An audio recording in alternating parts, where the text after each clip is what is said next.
마태복음 22장. 예수님께서 사람들에게 다른 비유를 들어 말씀하셨습니다. 하늘나라는 아들의 결혼잔치를 마련한 왕에 빗댈 수 있다. 왕이 종들을 보내어 잔치에 초대한 사람들을 모셔오게 하였다. 그러나 이들은 오려고 하지 않았다.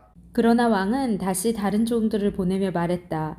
초대받은 사람들에게 잔치가 준비되었다고 말해라. 소와 살진 송아지도 잡았고 모든 것이 다 준비되었으니 어서 결혼잔치에 오라고 하여라. 그러나 사람들은 종들의 말을 듣지 않고 제 갈 길로 갔다. 어떤 사람은 밭에 나갔고 어떤 사람은 장사하러 갔다. 나머지 사람들은 종들을 잡아다가 그들을 모욕하고 죽였다. 왕은 매우 화가 났다. 그는 군사를 보내어 살인자들을 죽였다. 그리고 온 도시를 불태워버렸다. 그리고 자기 종들에게 말했다. 결혼잔치가 준비되었으나 초대받은 사람들은 자격이 없다. 너희는 큰 길을 가서 너희가 만나는 사람마다 결혼잔치에 초대하여라. 종들은 거리에 나가 만나는 사람들이 좋은 사람이건 나쁜 사람이건 가리지 않고 불러들였다. 그래서 결혼잔치 마당은 잔치 손님들로 가득 찼다.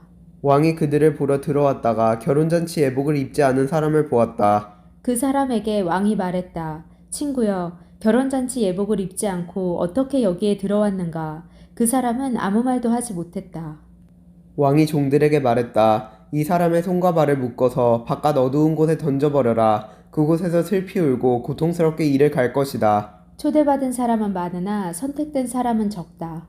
그때 바리새파 사람들이 가서 예수님의 말씀을 트집잡아 예수님을 함정에 빠뜨리려고 공모했습니다. 그들은 자기들의 제자들을 헤롯 당원들과 함께 예수님께 보냈습니다. 이들이 말했습니다. 선생님, 우리는 선생님이 진실한 분이며 하나님의 길을 올바르게 가르치시며 사람의 얼굴을 보지 않으시므로 아무에게도 치우치지 않으신다고 생각합니다. 선생님이 생각하시는 것을 우리에게 말씀해 주십시오. 가이사에게 세금을 바치는 것이 옳습니까? 옳지 않습니까? 예수님께서는 이 사람들의 악한 생각을 아셨습니다. 그래서 말씀하셨습니다. 너희 위선자들아, 왜 나를 시험하느냐? 세금으로 내는 돈을 내게 보여라. 사람들이 은돈 한 데나리온을 예수님께 보여드렸습니다. 예수님께서 물으셨습니다. 이것은 누구의 얼굴이고 누구라고 쓰여 있느냐? 사람들이 대답했습니다. 가이사의 것입니다. 그러자 예수님께서 그들에게 말씀하셨습니다. 가이사의 것은 가이사에게 주어라. 그리고 하나님의 것은 하나님께 바쳐라. 사람들이 예수님의 말씀을 듣고 놀랐습니다. 그리고 예수님께로부터 떠나갔습니다. 같은 날 부활이 없다고 말하는 사두개파 사람 몇 명이 예수님께 나와 질문했습니다. 선생님, 모세는 남자가 아들이 없이 죽으면 그 동생이 형수와 결혼해서 형을 대신하여 아들을 낳아 주어야 한다. 라고 했습니다. 우리 가운데 7 형제가 있었습니다. 첫째가 결혼했지만 아들을 낳지 못하고 죽어 아내를 자기 동생에게 남겨놓았습니다. 그런데 둘째도, 셋째도, 그리고 일곱째까지 첫째와 똑같이 되었습니다. 결국엔 그 여자도 죽었습니다. 7형제 모두가 이 여자를 아내로 맞아들였으니 부활 때의 이 여자는 이 7형제 중에 누구의 아내가 되겠습니까? 예수님께서 이들에게 대답하셨습니다. 너희는 성경도 알지 못하고 하나님의 능력도 알지 못하므로 잘못 생각하고 있다. 부활할 때에는 누구도 장가가거나 시집가지 않으며 오직 사람들이 하늘에 있는 천사처럼 될 것이다. 죽은 자의 부활에 대해 말하자면 하나님께서 이렇게 말씀하신 것을 읽어보지 못했느냐. 나는 아브라함의 하나님, 이삭의 하나님, 야곱의 하나님이다.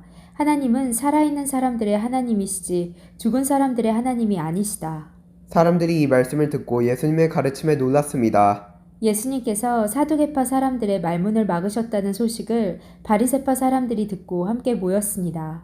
그 가운데 율법의 전문가 한 사람이 예수님을 시험하려고 질문을 하였습니다. 선생님, 율법에서 어느 것이 가장 중요합니까? 예수님께서 그에게 대답하셨습니다. 너의 모든 마음과 모든 목숨과 모든 정성을 다해서 너의 하나님을 사랑하여라. 이것이 가장 중요하고 우선되는 계명이다. 두 번째 계명은 너의 이웃을 네 자신처럼 사랑하여라 인데 이것도 첫째 계명과 똑같이 중요하다.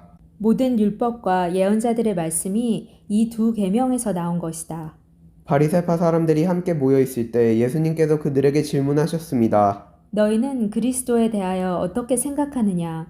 그가 누구의 자손이냐? 바리새파 사람들이 대답했습니다. 다윗의 자손입니다.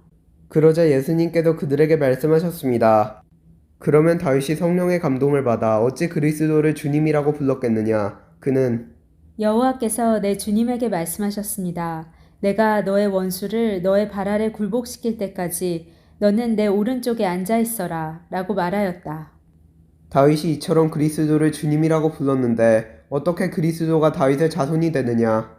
아무도 예수님께 한마디도 대답하지 못했습니다. 그 이후로 아무도 예수님께 감히 질문을 하려고 하지 않았습니다. 아멘.